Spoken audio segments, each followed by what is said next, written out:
अस्सलामुअलैकुम। पेशे खिदमत है कहानी देवता, एपिसोड 133। दूसरे लम्हे में वापस अपनी जगह हाजिर हो गया।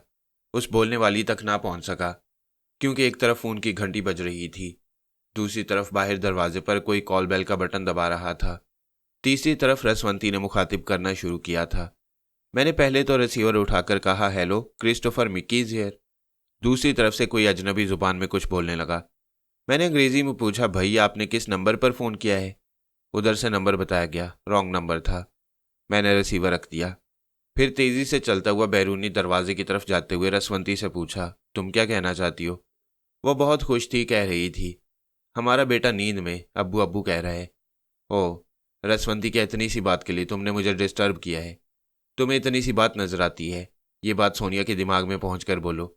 मैंने हैरानी से पूछा, क्या इतनी रात को वो भी जाग रही है? टार्टर गलबा हमें सोने कब देता था? दुनिया भर की बातें होती रहीं। हम दोनों अभी अपने कमरे में आए हैं। पारस मेरी गोद में था और अली तैमूर सोनिया की गोद में। फिर पारस ने नींद की हालत में अचानक अब्बू अब्बू कहना शुरू किया। मैं बैरूनी दरवाजे तक पहुंच चुका था। उसे खोला तो मेरा एक खास मातियत खड़ा हुआ था। उसके हाथ में खाने का एक पैकेट था। मैंने उस पैकेट को लेते हुए कहा, शुक्रिया, तुम जाओ, मैं तन्हाई चाहता हूँ। वो बेचारा उल्टे कदमों लौट गया। मैंने दरवाजे को बंद किया। फिर सोनिया से कहा, यहाँ बहुत रात हो चुकी है, मैं सोना चाहता हूँ। तुम दोनों को भी आराम करना चाहिए। नींद पूरी होगी तो सुबह ताज़ा दम रहोगी। सोनिया ने पूछा, तुम कैसे बाप हो? तुम्हारा बेटा पहली बार अपने मुंह से अब्बू अब्बू कह रहा है और तुम्हें कोई खुशी नहीं हो रही? भाई मुझे इतनी खुशी हो रही है कि मैं यहाँ भंगड़ा डालने वाला हूँ। प्लीज़ कुछ अकल की बात करो। बच्चे नींद की हालत में सांस कभी नाक से लेते हैं और कभी मुंह से, और जब मुंह से सांस निकालते हैं तो दोनों होंठों से फूं फूं की आवाज़ें निकलती हैं। इस तरह बू बू अब्बू अब्बू समझ में आता है। इतनी सी बात मैं भी समझती हूँ, लेकिन बच्चे जो हरकतें करते हैं वो माँ बाप को प्यारी लगती हैं। वालिदैन अपने जज्बों के मुताबिक इन प्यारी प्यारी हरकतों को अपनी ज़ात से मंसूब करती हैं। मैं मानती हूँ कभी उनके मुंह से फूं फूं की आवाज़ निकलती है, कभी वो माँ माँ कहते हैं। ऐसा कहने का मतलब ये नहीं कि वो माँ को पुकारते हैं या माँ के रिश्ते को समझने लगती हैं। वो मासूम तो कुर्बत को समझते हैं। उन्हें कुर्बत माँ की मिले, किसी आया की मिले, या उस मासूम को खरीदने वाली किसी दूसरी माँ की कुर्बत मिल जाए, वो तो सिर्फ मोहब्बत को समझते हैं जो उन्हें पहली बार इस दुनिया में मिलती है। तुम कैसे संगदिल हो? एक मासूम बच्चे की मोहब्बत को या उसकी मासूम हरकतों को अपनी ज़ात से मंसूब करना नहीं चाहते। रसवंती ने कहा, रहने दो सोनिया, वो बहुत मसरूफ़ हैं, उन्हें डिस्टर्ब ना करो। आखिर बाप है, मोहब्बत तो ज़रूर होगी। सोनिया ने चढ़कर कहा, ये बाप नहीं, टेलीपैथी के 30 मार खां हैं। इन्हें तो पता नहीं अल्लाह मियाँ ने क्यों बाप बना दिया। ना ये कभी अच्छे शौहर साबित हो सकती हैं और ना ही एक मोहब्बत करने वाले बाप। क्यों नाराज़ होती हो?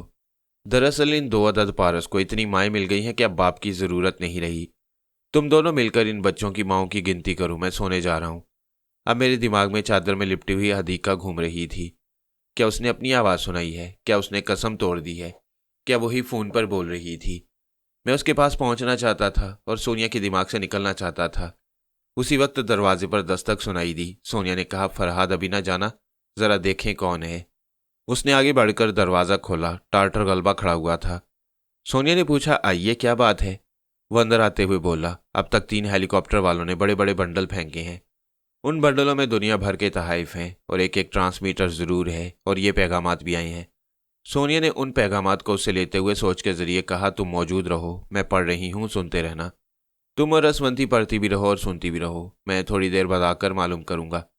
मैंने उनसे रुखसत होकर फ़ौरन ही उस आवाज़ वाली के दिमाग में छलांग लगाई। बहुत देर हो चुकी थी, लेकिन जिसके लबो लहजे को मैं एक बार गिरफ्त में ले लूँ, चाहे इसके लिए देर हो जाए, वो लबो लहजे वाला मुझसे दूर नहीं हो सकता। मैं एक औरत के दिमाग में पहुंच गया। वो हदीका नहीं थी, बल्कि हदीका के साथ एक कमरे में बैठी हुई थी। थोड़ी देर पहले वो दोनों टेलीफोन बूथ में गई थी और वहां से सारा आइजिक से फ़ोन के ज़रिए रब्ता कायम किया था। उस औरत की सोच ने बताया, शाम के बाद हदीका क्रिस्टोफर मिकी के बंगले से वापस आई थी। उसने तहरीर के ज़रिए सारा आइजिक का हुलिया बताया। उससे पहले मुजाहिदीन ये मालूम कर चुके थे कि तिल बैब से एक सुराग रसां लड़की आई है जिसका नाम सारा आइजिक है। दरअसल जिस होटल में लैला उर्फ सारा आइजिक ठहरी हुई थी, वहाँ कुछ मुसलमान मुलाजिम थे। उनमें मुजाहिदीन की तरफ से जासूसी करने वाले भी थे, जो वहाँ की रिपोर्ट मुजाहिदीन तक पहुँचाते थे। उन्होंने ही सारा आइजिक के मुतल्लिक बताया था। मुख्तसर ये कि जब हदीका ने तहरीर के ज़रिए सारा आइजिक का हुलिया बताया तो मालूम हो गया कि वो कहाँ मिल सकती है। हदीका उसे वार्निंग देना चाहती थी कि आइंदा वो क्रिस्टोफर मिकी के बंगले के पास ना देखी जाए, वरना जिंदा नहीं रहेगी। यह धमकी देने के लिए हदीका उस औरत को अपने साथ टेलीफोन बूथ में ले गई थी। क्योंकि खुद बोल नहीं सकती थी, अपनी कसम की पाबंद थी। तहरीर के जरिए हदीका ने उस औरत को बताया। वो औरत कहती रही, गोया हदीका अभी तक असरार की चादर में छुपी हुई थी। मैंने असरार इसलिए कहा कि उसके दिमाग तक नहीं पहुंच सकता था। जिसके दिमाग तक नहीं पहुंच सकता था वो मेरे लिए एक चैलेंज बन जाता था, और मैं इस तराब में मुब्तला हो जाता था कि किसी तरह उसके दिमाग के तमाम दरवाजे अपने लिए खोल कर रख दूं। मैं लैला के पास पहुंच गया। उसके जरिए पता चला कि फ़ोन करने वाली औरत ने वही धमकी दी है, यानी सारा आइज़िक आइंदा क्रिस्टोफर मिकी के बंगले की तरफ ना देखी जाए, वरना उसकी ज़िंदगी की ज़मानत नहीं दी जा सकेगी। लैला उसी होटल के कमरे में बैठी रह गई थी, सोच रही थी, यक न शुद्ध दो शुद्ध। एक तरफ साथ में गोल्डमैन के आदमी पीछे पड़ गए थे, दूसरी तरफ पुरस्कार चादर वाली ने धमकी दी थी। इस अजनबी शहर में इन धमकियों के पेश नज़र बाहर निकलना सरासर हमाकत होती। इसलिए वो बैठकर सोच रही थी कि अगला कदम क्या होना चाहिए। मैंने उसकी सोच में कहा, दानिशमंदी यही होगी कि होटल से ना निकलूं, रात भर आराम से सोती रहूं, सुबह देखा जाएगा। लेकिन उसे करार कहाँ था, वो कभी सुकून से सो नहीं सकती थी। उसने रिसीवर उठाकर होटल के एक्सचेंज से रब्ता कायम किया, फिर मेरा नंबर बताया। मैंने सर पकड़ लिया। वह मुझसे रब्ता कायम कर रही थी। फ़ोन की घंटी बजी। मैंने रिसीवर उठाकर कहा, क्रिस्टोफर मिकी इज़ हियर। मैं सारा बोल रही हूँ। बोलो, आधी रात को भी बोलो, ज़रा घड़ी देख लो। मेरा ख्याल है तुम सुबह तक बोलती रहोगी और मुझे भी नहीं सोने दोगी। क्या यही तुम्हारी मोहब्बत है? अभी से बेजार हो गई। मोहब्बत भरी बातें करके उल्लू ना बनाओ, बोलो किस लिए फ़ोन किया है। वो चादर वाली कौन थी? क्या इतनी रात को चादर वाली याद आ रही है और मुझे भी याद दिला रही है? तुम ऐसे बोल रहे हो जैसे गहरी नींद सो रहे थे और मैंने बेदार कर दिया। सो नहीं रहा था, सोने जा रहा था, मुझे नींद आ रही है। झूठ ना बोलो, मैं फ़ोन पर भी आवाज़ के जरिए अंदाज़ा कर सकती हूँ कि तुम सोने वालों में से नहीं हो। पता नहीं रात को जाग जाग कर क्या करते रहते हो। मिस सारा, तुम्हारी बातों का जवाब देना ही पड़ेगा। वो चादर वाली मुजाहिदीन में से एक है। वो सब मेरी हिफाजत करते रहती हैं। क्यों हिफाजत करते हैं ये तुम्हें बता चुका हूँ। मालूम होता है तुम फ़ोन के जरिए इस किस्म की बातें करती रहोगी और बहुत जल्द मुझे क्रिस्टोफर मिकी के इस बंगले से निकलवा दोगी। जाहिर है असल क्रिस्टोफर मिकी मुझे 4 आदमियों के कांधे पर ही यहाँ से निकालेगा। तुम इतने बुज़दिल तो नहीं हो। क्या मैंने तुम्हारी तसल्ली कर दी है? अब रिसीवर रख दूँ? नहीं, अभी मैं ठंडी आहें भरना चाहती हूँ। पता नहीं क्यों आधी रात के बाद तुम्हारी मोहब्बत का यकीन आ गया है और मैं तुम्हें तसव्वुर में देख रही हूँ। तुम्हारी तरफ दिल खिंचा जा रहा है। तुम्हारी जैसी फ्रॉड लड़की मैंने नहीं देखी। साफ क्यों नहीं कहती, कोई मकसद हासिल करना है या एक बार फिर मेरी आहनी तिजोरी पर हाथ साफ करने का इरादा है? मैं कान पकड़कर तौबा करती हूँ, कभी तुम्हारी तिजोरी को हाथ नहीं लगाऊंगी, उस कमरे में भी नहीं जाऊंगी। मैं अपने लिए यहाँ खतरा महसूस कर रही हूँ। प्लीज़, क्या तुम मुझे यहाँ आकर अपने साथ नहीं ले जा सकते? क्या आज तक तुमने ये सुना है कि कोई अक्लमंद मुसीबत के घर गया हो और उस मुसीबत को गले लगाकर घर ले आया हो? ऐसा तो सिर्फ निकाह पढ़वाने वाले करते हैं। तुमने ये भी सुना होगा कि जो लोग मुसीबत को मुंह नहीं लगाते, मुसीबत उनके घर में घुसी चली आती है। मैं आ रही हूँ। ये कहते उसने रिसीवर रख दिया। मैंने बौखलाकर अपने रिसीवर को देखा, फिर सोचा ये लड़की कब्र तक पीछा नहीं छोड़ेगी। मैंने फ़ौरन ही क्रैडल पर हाथ रखकर दूसरे नंबर डायल किए। मेरी खास मातियत से रब्ता कायम होते ही मैंने कहा, 3-4 लड़कियों को मेरे बंगले में ले आओ। मेरी मातियत ने बौखलाकर पूछा, सर ये आप क्या कह रही हैं? जो कह रहा हूँ उस पर अमल करो। यहाँ सारा आइज़िक पहुँचने वाली है। मैं उसे अपने घर से भगाना नहीं चाहता और ना ही उसे इतना मौका देना चाहता हूँ कि वो हमारे मुतल्लिक ज़्यादा तहकीकात कर सके। मैं समझ गया, लेकिन सर ये औरतें आपके बंगले में क्या करेंगी? ये तो जानते हो कि एक औरत दूसरी औरत को पसंद नहीं करती और मर्द के मामले में एक औरत दूसरी औरत को बर्दाश्त नहीं करती। लिहाजा सुबह तक सारा आइज़िक और वो औरतें आपस में निमटती रहेंगी और मैं आराम से सोता रहूँगा। मैंने रिसीवर रखकर खाने का पैकेट खोला और फ़ौरन ही शुरू हो गया। पता नहीं बाद में खाना नसीब होता भी या नहीं। खाने के दौरान मैंने सोनिया के दिमाग में पहुंचकर मालूमात हासिल की। वो 3 हेलीकॉप्टर जो बड़े बड़े बंडल गिरा गए थे और अपना पैगाम छोड़ गए थे, उन पैगामात का मतन एक ही था और वो ये कि टार्टर गलबा से दोस्ती करना चाहती हैं। इस सिलसिले में दीगर तहाइफ के साथ ट्रांसमीटर भेज रही हैं ताकि उनकी फ्रीक्वेंसी पर रब्ता कायम करके गुफ्तगू आगे बढ़ाई जा सके। उन 3 हेलीकॉप्टर में से एक सुपर मास्टर की तरफ से, दूसरा मास्कमैन की तरफ से और तीसरा जिनीवा रेड क्रॉस सोसाइटी की तरफ से आया था। सोनिया ने तीनों ट्रांसमीटर के जरिए उनसे रब्ता कायम करने के बाद कहा था, मैं सोनिया बोल रही हूँ। ये इतलान अर्ज है कि जो तैयारा नेपाल से चला और वादी काफ तक पहुंचा, उसमें अना मीरिया सफ़र कर रही थी। वादी काफ में पहुंचकर वो हमेशा के लिए ख़त्म हो चुकी है। उसकी जगह सोनिया ने जन्म लिया है, लिहाजा इस इतला के बाद मैं रब्ता ख़त्म करती हूँ। बात बहुत हो चुकी है, अहम गुफ्तगू कल सुबह होगी। उसने सभी को यही जवाब दिया था और सुबह तक के लिए टाल दिया था। अब वादी काफ में टार्टर गलबा से रब्ता कायम करने वाले और हेलीकॉप्टर के जरिए आने वालों की तादाद 6 हो गई थी। एक ब्लैक शैडो जिसके डुप्लीकेट क्रिस्टोफर मिकी नंबर 2 ने कोहे काफ की फिजा में हेलीकॉप्टर के जरिए प्रवास की थी और सबसे पहले तहाइफ के तौर पर एक बहुत बड़ा बंडल फेंका था और खैर सगाली का पैगाम भी दिया था। दूसरा इसराइल का था जो वहां पहुंचने वाला था। तीसरा भारतीय हेलीकॉप्टर जो सबाता को ले जाने वाला था। चौथा सुपर मास्टर, पांचवा मास्कमैन और छठा जनीवा रेड क्रॉस सोसाइटी का था। कल तक कितने आने जाने वाले थे और राब्ता कायम करने के मुतमन्नी थे, ये आने वाला वक्त ही बता सकता था। मैंने सोनिया और रसवंती से कहा, अब आराम से सो जाओ, हम सबको नींद पूरी करके सुबह ताज़ा दम रहना है। मैं उनके पास आ गया, अभी आराम से सो नहीं सकता था। एक तरफ सबाता, दूसरी तरफ मरजाना और बिलबा सफ़र कर रहे थे। ये मालूम करना ज़रूरी था कि वो सफ़र के दौरान भी बखैरियत हैं या नहीं। फिर ये कि बड़ी देर से मैंने सज्जाद की खबर नहीं ली थी, उसके बारे में भी मालूम करने के बाद मैं आराम से सो सकता था। लिहाजा मैंने मरजाना की खैरियत पहले मालूम की। इसी को कहते हैं नागहानी मुसीबत। वहाँ खैरियत नहीं थी। वो हेलीकॉप्टर जिसमें वो बिलबा के साथ इसराइल के 5 निहायत मासूम और दोस्त नवाज यहूदियों के साथ सफ़र कर रही थी, अब परवास करता हुआ वापस इसराइल की तरफ जा रहा था। मैंने पूछा, मरजाना ये क्या हो रहा है? उसने जवाब दिया, पायलट कह रहा था हेलीकॉप्टर में कोई खराबी पैदा हो गई है, वापस जाना ज़रूरी है वरना रास्ते में हादसा पेश आ सकता है। पायलट से गुफ्तगू करो, मैं उसके दिमाग में पहुंचूंगी। उसने पायलट को मुखातिब किया। पायलट ने जवाब दिया तो मैं उसके दिमाग में पहुंच गया। उसके लाशऊर में एक सुरख नन्ही सी रोशनी जलती बुझती जा रही थी। उसका मतलब समझ में नहीं आया। मैंने उसकी सोच में पूछा, हेलीकॉप्टर में क्या खराबी पैदा हो गई है? उसकी अपनी सोच ने जवाब दिया, मेरी समझ में नहीं आता क्या खराबी है। मुझे एहसास हो रहा है कि यकीनन कोई ऐसी खराबी है जो हमें नुकसान पहुंचा सकती है। मैं अपना शक दूर करने के लिए वापस ले जा रहा हूं। उसकी सोच के जरिए हेलीकॉप्टर तेल अबैब की फिजाओं में परवास करने लगा था और अब उतरने ही वाला था। मैंने कहाल तंजीम के सरबराह रीमोंडील के दिमाग की तरफ छलांग लगाई। उसके दिमाग को टटोला पता चला। उसे इस सिलसिले में कुछ नहीं मालूम, बस इतनी इतला मिली है कि हेलीकॉप्टर वापस आ रहा है और अब यहाँ उतरने ही वाला है। इतनी ख्याल ख्वानी से जाहिर हो रहा था कि उस हेलीकॉप्टर के वापस आने में कोई साजिश नहीं है। अगर साजिश होती तो मैं उनके दिमाग से मालूम कर लेता। इसके बावजूद जाने क्यों मेरा दिल मुतमईन नहीं हो रहा था। कोई बात मेरे दिमाग में चुभ रही थी। मैंने अपने दिमाग को टटोलना शुरू किया। पता चला मैं हर एक के दिमाग में पहुंच सकता हूं, लेकिन असफंदियार के दिमाग में उसकी इजाज़त के बगैर नहीं पहुंच सकता। और चुपके से कोई राज मालूम करना चाहूं तो उसे मेरी मौजूदगी का एहसास हो जाएगा। यही बात मेरे दिमाग में खटक रही थी। क्या ऐसा नहीं हो सकता? वैसे तो इसराइल में किसी भी हाकिम या किसी भी ऑफिसर ने मेरे सिलसिले में किसी तरह की साजिश ना करने की कसम खा रखी थी। वह सब अपनी जगह दयानतदार हो सकते थे, लेकिन एक असफंदियार ऐसी साजिशें कर सकता था जिसकी खबर मुझे नहीं हो सकती थी। मेरे दिमाग में एक बात आई, क्यों ना दूसरे इसराइली अफसरान के दिमागों को भी ज़रा टटोल लिया जाए। ये सोचते ही मैं सीक्रेट सर्विस के चीफ ऑफिसर के दिमाग में पहुंच गया। फिर उसके दिमाग को टटोलते ही चौंक पड़ा। वो इस वक्त एक खूबसूरत सी कोठी में दाखिल हो रहा था। कोठी के आसपास मुसल्लह अफराद का पहरा था और उस कोठी के अंदर फरहाद अली तैमूर मौजूद था। मैंने फ़ौरन ही सज्जाद के दिमाग में छलांग लगाई।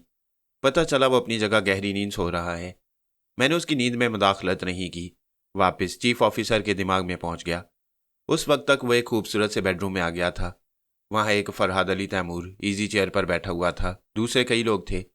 वह सब चीफ ऑफिसर को रिपोर्ट सुना रहे थे। एक ने कहा, हमने अच्छी तरह इनको चेक किया है, ये फरहाद साहब हैं। चीफ ऑफिसर ने सर से पांव तक उस फरहाद को देखा। कद, जिसामत, शक्ल, सूरत, आवाज़, लबो लहजा सब वैसा ही था। एक शख्स मुहद्दब शीशा लिए खड़ा हुआ था। उसने कहा, मैंने अच्छी तरह मुआयना किया है, ये मेकअप में नहीं है, ये यकीनन हमारे दोस्त फरहाद साहब हैं। चीफ ऑफिसर ने आगे बढ़कर मुसाफिया करते हुए कहा, मिस्टर फरहाद अली तैमूर, मुझे अफसोस है आपको ऐसे मरहलों से गुजरना पड़ा। आप तो जानते ही हैं, दुश्मन आपकी डमी तैयार कर लेते हैं और हम परेशान होते हैं। उस डमी फरहाद ने खुशदिली से कहा, कोई बात नहीं, मैं पहले भी आपका दोस्त था, आज भी दोस्त हूँ और दोस्ताना जज्बे के साथ हर आजमाइश से गुजर सकता हूँ। उसकी आवाज़ और उसका लबो लहजा सुनते ही मैं उसके दिमाग में पहुँच गया। तब इंकशाफ हुआ ये वही डमी फरहाद था जिसे ब्लैक शैडो ने आला बीबी के साथ बाबा साहब के इदारे में भेजा था। आला बीबी ने कहा था कि वो भी ब्लैक शैडो के उस डमी चमचे को ऐसा चक्कर देगी कि ब्लैक शैडो याद रखेगा, और उसने चक्कर दिया था। उस डमी फरहाद को किसी काम से बाबा साहब के इदारे के बाहर भेजा था और मुख्तलिफ ज़राए से पेरिस की कहाल तंजीम की ब्रांच में इतला पहुंचाई थी कि फरहाद पेरिस की तरफ आ रहा है। बस इतना ही काफ़ी था। इसके बाद वो इदारे में वापस न जा सका, रास्ते ही में अगवा कर लिया गया। दूसरी तरफ चीफ ऑफिसर को इतला मिली थी कि मिस्टर फरहाद अली तैमूर हाथ आ गई हैं और उन्हें फ़ौरन ही तेल अबैब पहुंचाया जा रहा है। चीफ ऑफिसर ने सोचा, अगर ये बात अभी अपने खास आदमियों को बताई जाएगी तो रसवंती किसी न किसी के दिमाग में पहुंचकर मालूम कर लेगी कि फरहाद फिर यहूदियों के हत्थे चढ़ रहा है। लिहाजा उसने असफंदियार को इसकी इतला दी। असफंदियार ने चीफ ऑफिसर को ताकीद कर दी कि ये बात किसी और को उस वक्त तक ना मालूम हो जब तक फरहाद अली तैमूर तेल अबैब ना पहुंचा दिया जाए। इस बात को अपनों से भी राज में रखने का मकसद यही समझ में आया कि उनका असफंदियार कोई साजिश करना चाहता है। इस नुक्ते नज़र से सोचने के बाद ये बात समझ में आती थी कि हेलीकॉप्टर वापस क्यों लाया गया। एक सवाल और पैदा होता है, वो हेलीकॉप्टर वापस कैसे आया जबकि पायलट को वापस लाने के लिए हुक्म नहीं दिया गया। वो कोई खराबी महसूस कर रहा था। मैंने एक बार फिर पायलट के दिमाग में छलांग लगाई। वहां पहुंचा तो उसके लाशऊर में एक नन्ही सी सुर्ख रोशनी जलती बुझती दिखाई दी। इस रोशनी के जरिए उसे खतरे का एहसास हो रहा था। वो समझ रहा था हेलीकॉप्टर में कोई खराबी पैदा हो गई है। फिर सवाल पैदा होता था, लाशऊर में अगर कोई सुर्ख नन्ही सी बत्ती जलती बुझती महसूस होती हो तो ये बात कैसे समझ में आती है कि हेलीकॉप्टर में कोई खराबी पैदा हो गई हो। मैं फिर एक बार चीफ ऑफिसर के दिमाग में पहुंचा। वह डमी फरहाद से गुफ्तगू कर रहा था। उसी वक्त इतना मिली कि असफंदियार तशरीफ़ लाई हैं। वह फ़ौरन ही डमी फरहाद से माजरत चाहते हुए रुखसत हो गया। उस कमरे से निकलकर दूसरे कमरे में पहुंचा। ड्राइंग रूम में असफंदियार बैठा हुआ था। उसे देखते ही चीफ ऑफिसर ने आगे बढ़कर अपने घुटने टेक दिए। फिर असफंदियार के दाएं हाथ को अपने हाथों में लेकर बोसा दिया। इसके बाद रिपोर्ट सुनाने लगा। रिपोर्ट यही थी कि फरहाद अली तैमूर को अच्छी तरह चेक किया गया है। यह असली फरहाद है, मेकअप नहीं है। तमाम रिपोर्ट सुनने के बाद असफंदियार ने कहा, कुदरत हमारा साथ दे रही है, फरहाद फिर हमारे हाथ आ गया है। दूसरी तरफ टाटर गलबा का बेटा टाटर बिल्बा और उसकी होने वाली बहू मरजाना भी हमारे पास दोबारा पहुंच गई हैं। चीफ ऑफिसर ने अदब से पूछा, मोहतरम मेरी ये उलझन दूर कर दीजिए, वह हेलीकॉप्टर कैसे वापस आ गया?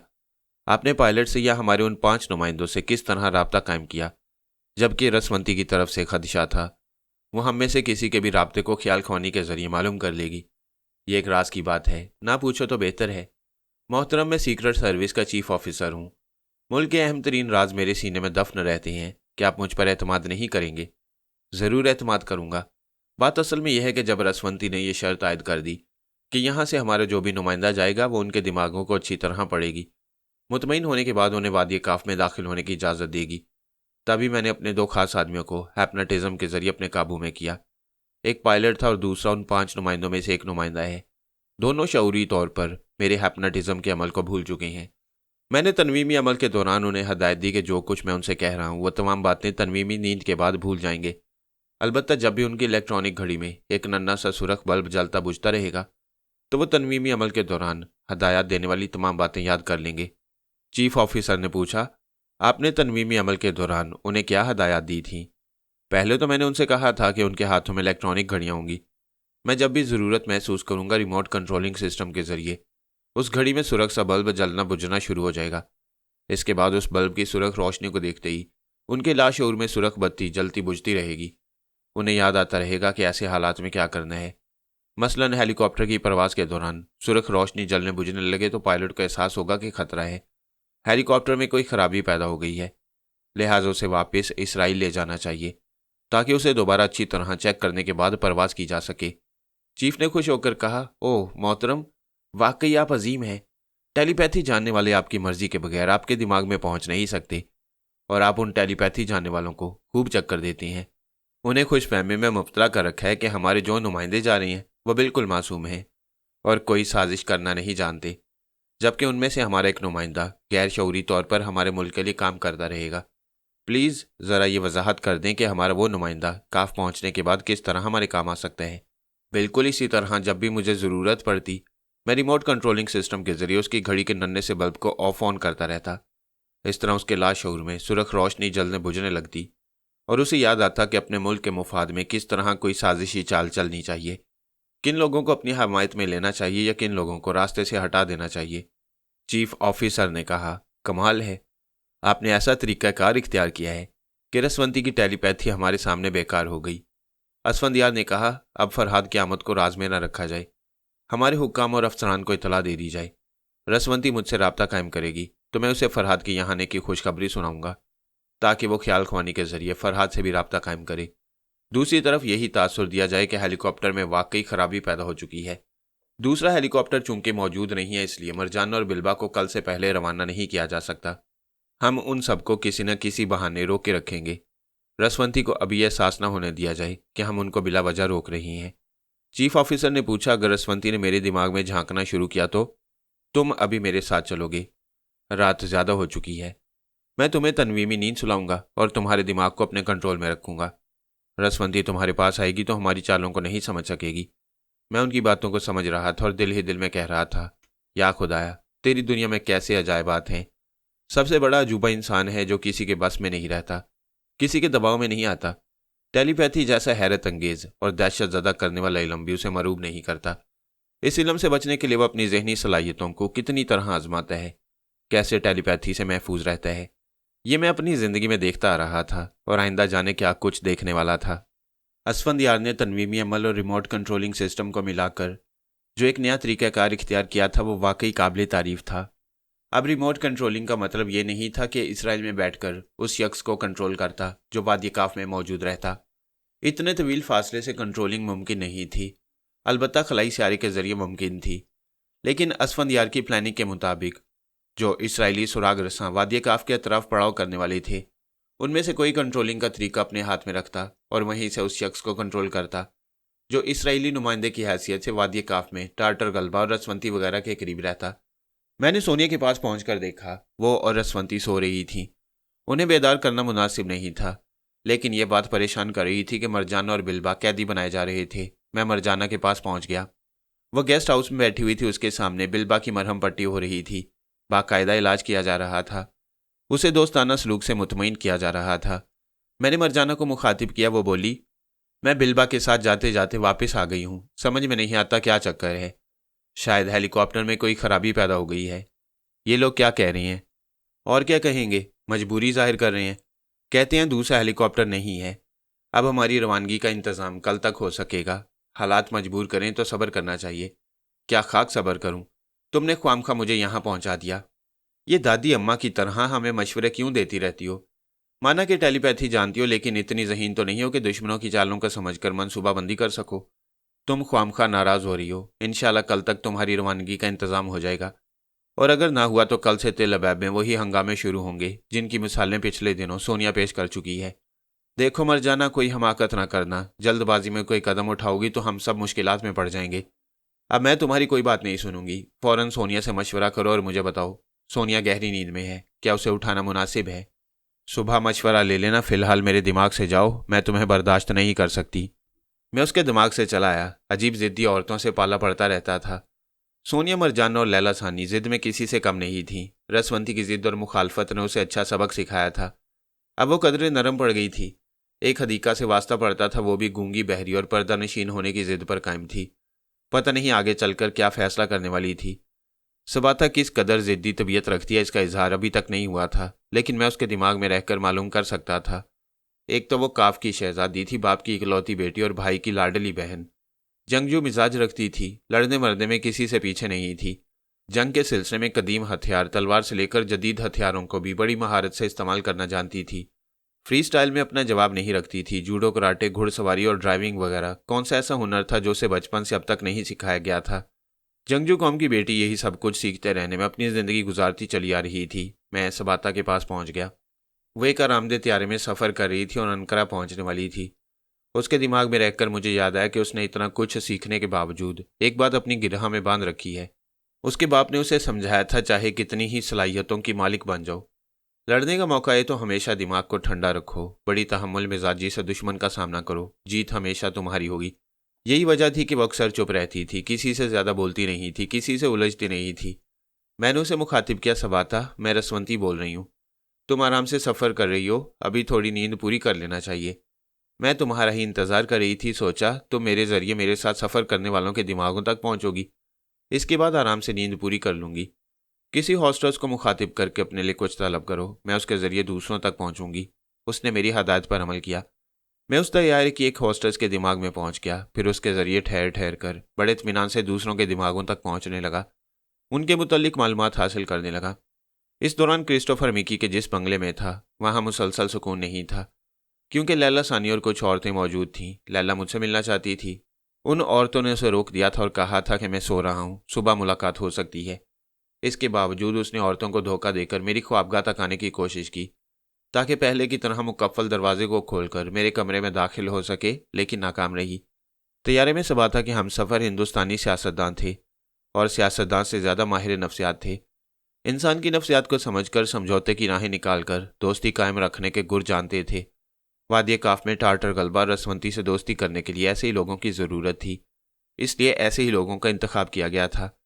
लेकिन वहाँ तकरीबन 10 हम सफ़र थे, 10 इसलिए कि रसवंती उनमें से किसी 5 का इंतखाब कर सके, और वादी काफ में 5 से ज़्यादा अफराद को आने की इजाज़त नहीं थी। उनमें से 9 ऐसे थे जिन पर मैं एतराज़ नहीं कर सकता था। जब 10वें के दिमाग में पहुंचा तो वो सीधा होकर बैठ गया।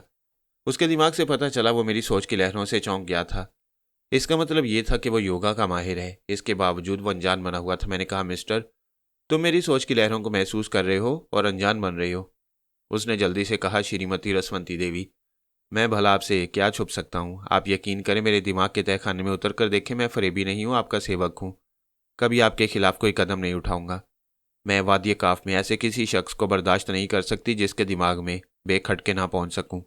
आप जब भी आएंगी मैं अपने दिमाग के दरवाजे खुले रखूंगा, और जब चाहोगे अपने दिमाग के दरवाजे बंद कर लोगे, ताकि मैं तुम्हारे चोर ख्यालात ना पढ़ सकूं। ऐसी बात नहीं है, आप मुझे आजमा कर। यू शट अप, मैं ज़्यादा बहस नहीं करना चाहती। तुम अनकरा पहुँच कर वापस जाओगे। अक्सर लोग अपने मकासद में नाकाम होते हैं तो बेख्तियार झुंझलाते हैं और बेसाख्ता उनके मुंह से गाली निकलने लगती है। वो रसवंती को गाली देना चाहता था, वक्ती तौर पर भूल गया था कि दिमाग में रहने वाली छुपी हुई गाली को भी सुन सकती है। जो लोग चुपकर या किसी के पीठ पीछे गाली देने के आदी होते हैं, वो ऐसे वक्त हमेशा हमाकत कर जाते हैं। वह जैसे ही गाली देना चाहता था, मैंने दिमाग को ज़बरदस्त झटका पहुंचाया। वो एकदम से चीख उठा। मैं उसे गाली देने के सिलसिले में वार्निंग देता तो वो मोहतात हो जाता, पहले ही सांस रोककर दिमाग के दरवाजे बंद कर लेता, मुझे आने न देता। इस तरह मैं उसे सजा नहीं दे सकता था। उसकी चीख सुनते ही तैयारे के सभी लोग हड़बड़ाकर उठ गए थे। कोई सो रहा था, कोई जाग रहा था, मगर सभी चौंक कर परेशान होकर उसकी तरफ देखने लगे। मैंने उसे सांस रोकने का मौका नहीं दिया। दूसरी बार फिर झटका लगाया। वो अपनी सीट पर से उछलकर 2 सीटों की दरमियानी राहदारी पर गिर पड़ा। जहाज के फर्श पर तड़पते हुए कहने लगा, मुआफ़ कर दीजिए देवी जी, मुआफ़ कर दीजिए। सबाता ने पूछा, रसवंती क्या बात है? मैं एयर होस्टेस के दिमाग में पहुंच गया। वो कहने लगी, मैं रसवंती हूँ और एयर होस्टेस की ज़ुबान से बोल रही हूँ। सब उसे देखने लगे। उस योगा के माहिर को ज़रा सुकून नसीब हुआ। उसने फर्श पर पड़े पड़े सर उठाकर एयर होस्टेस की जानिब देखा, फिर दोनों हाथ जोड़कर बोला, देवी जी, मुझे माफ़ कर दीजिए, मेरा क्या कसूर है? तुम अपनी ज़ुबान से मेरे लिए गाली निकालने वाले थे। ये भूल गए कि दिमाग के तह खाने में भी चोर ख्यालात को पढ़ लेती हूँ। इससे पहले कि तुम गाली देते मैंने तुम्हें सजा दी। एक भारतीय नुमाइंदे ने उसे नागवारी से देखते हुए कहा, मिस्टर हरी नायडू, ये क्या हमाकत है? तुम्हारी इतनी जरूरत कैसे हुई कि रसवंती देवी को गाली देने की सोचो? हरी नायडू फर्श पर बैठ गया, दोनों हाथ जोड़कर कह रहा था, मैं कसम खाकर कहता हूँ, जानबूझकर गाली नहीं देना चाहता था। बस आदत सी पड़ गई है, आप ही आप निकलने वाली थी। एयर हॉस्टेस ने कहा, शुक्र करो इस वक्त सबाता तुम्हारे दरमियान मौजूद है। अगर ये तैयारे में ना होती तो यह भी तबाह हो जाता। सभी अपने अपने हाथ जोड़कर आजिज़ी करने लगे, गिड़गिड़ाने लगे। मैंने कहा, मैं तुम्हें वार्निंग दे चुकी हूँ, कह चुकी हूँ। 5 ऐसे अफराद का इंतखाब किया जाए जो साजिश करना ना जानते हों, सिर्फ दोस्ती करना जानते हों। एक ने कहा, देवी जी, हम यकीन दिलाती हैं कि हम में से किसी के भी दिमाग में पहुंचकर हमें दोस्ती पाएंगी। हम में साजिश करने वाले जरासीम मौजूद ही नहीं। हमारी सरकार ने खूब सोच समझकर हमारा इंतखाब किया है, और तुम्हारी सरकार ने इस जासूस का दुम छल्ला भी लगा दिया। वो समझते थे मैं इसकी योगा की सलाहियत को समझ नहीं पाऊंगी। मैं ज़्यादा बहस नहीं करना चाहती। अनकरा पहुंचकर अपने हुकाम से राब्ता कायम करो और जवाब तलब करो कि मेरी मर्जी के खिलाफ एक जासूस तुम्हारे साथ क्यों रवाना किया गया। मैं अनकरा में राब्ता कायम करूंगी, तुम सबको फिर एक बार चेक करूंगी। इसके बाद हेलीकॉप्टर में बैठकर काफ जाने की इजाज़त दूंगी। वह सब अपनी अपनी जगह बैठने लगे। मैंने सबाता से कहा, तुम इत्मीनान से सफ़र करो और सो जाओ, तुम्हारे लिए कोई ख़तरा नहीं। अनकरा में राब्ता कायम करूंगी। सबाता के पास से रुखसत होते ही मुझे ख्याल ख्वानी का सिलसिला तर्क करना पड़ा, क्योंकि मेरी ख्वाबगाह के सामने जो औरतें मौजूद थीं वो अचानक ही चीखने लगी थीं। मैंने फ़ौरन ही उनके दिमाग को टटोला। पता चला कुछ मुर्दा चूहे उनके दरमियान आकर गिरे थे, जिन्हें देखते ही वो खौफजदा होकर दूर भाग रही थीं। वो चीख चीख कर कह रही थीं, ये सारा आइज़िक की शरारत है। दरवाजे के पास से उन्हें हटाने के लिए ऐसा किया गया है, लेकिन कोई लैला उर्फ सारा के करीब नहीं आ रहा था। वो इत्मीनान से दरवाजे के पास आ गई थी और उसके लॉक को खोलने की कोशिश कर रही थी। वो चालाक औरतें क्रिस्टोफर मिकी की मातियत थीं। वहाँ के बड़े बड़े अफसरान को बड़ी मक्कारियों से मोहब्बत के जाल में फांस कर उनसे बड़े बड़े राज उगलवाती थीं। यानी इतनी बासलाहियत और मक्कार होने के बावजूद वह चूहे से डरती थीं। मैं ख्वाबगाह के बंद दरवाजे के करीब पहुंच गया। अनजान बनकर पूछ रहा था, क्या बात है, तुम सब क्यों चीख रही हो? एक ने बताया कि लैला ने उनके साथ क्या किया। तब मैंने कहा, तुम सब खामोश हो जाओ, वो यहाँ आना ही चाहती है तो आने दो। मेरे ऐसा कहने के दौरान उसने दरवाजे को खोल लिया था। वह खुले हुए दरवाजे पर फातिहाना शान से खड़ी हुई थी। उसका एक हाथ कमर पर था और दूसरे हाथ में रस्सी से बंधा हुआ एक चूहा लटक रहा था। वो पूछ रही थी, क्या इन औरतों पर तुम्हें नाज था जो मुर्दा चूहे से डरती हैं? मैंने सख्ती से पूछा, यह क्या हमाकत है? हमाकत तुमने की है। मेरे यहाँ आने से पहले इन औरतों को बुला लिया ताकि मैं वापस चली जाऊं। मैं पूछती हूँ, तुमने मेरा रास्ता क्यों रोका? क्या मैं अपनी तौहीन बर्दाश्त कर लूंगी? अगर तुम्हें मुझसे मिलना नहीं था तो दिल पर हाथ रखकर सर दाहें क्यों भरते रहे? क्यों मुझे यहाँ आने की दावत दी? मैंने तुमको यहाँ आने के लिए नहीं कहा था। तुम्हारे कहने या ना कहने से क्या होता है? अगर मैं ना आती तो दुश्मन मेरे पीछे पड़ जाते। वो अब भी मेरी ताक में होंगे। मैंने सोचा, दुश्मनों के हाथों मारी भी जाऊं तो तन्हा क्यों मरूं? अपने आशिक को साथ लेकर मरूंगी, इसलिए आ गई हूं यहाँ। बड़ा एहसान किया, तुम्हारी जीत हो गई। तुमने इन औरतों को भगा दिया, मेरे कमरे के अंदर आने की जिद पूरी कर ली। अब क्या चाहती हो? उसने चूहे को कॉरिडोर में फेंक दिया। इसके साथ ही फिर चीखें सुनाई दी। वह चूहा कॉरिडोर में इधर से उधर भाग रहा था और वो औरतें भी पागलों की तरह भाग रही थीं। मैंने दरवाजे के पास आकर डांटते हुए कहा, चुप हो जाओ। तुम औरतें आखिर हो क्या चीज़? मर्द से नहीं डरती, चूहे से डरती हो। चली जाओ यहाँ से। 5 मिनट के अंदर मेरा बंगला खाली कर दो, मुझे किसी की ज़रूरत नहीं। ये कहते ही मैं ख्वाबगाह में वापस जाना चाहता था। एक धड़ाके से दरवाज़ा बंद हो गया।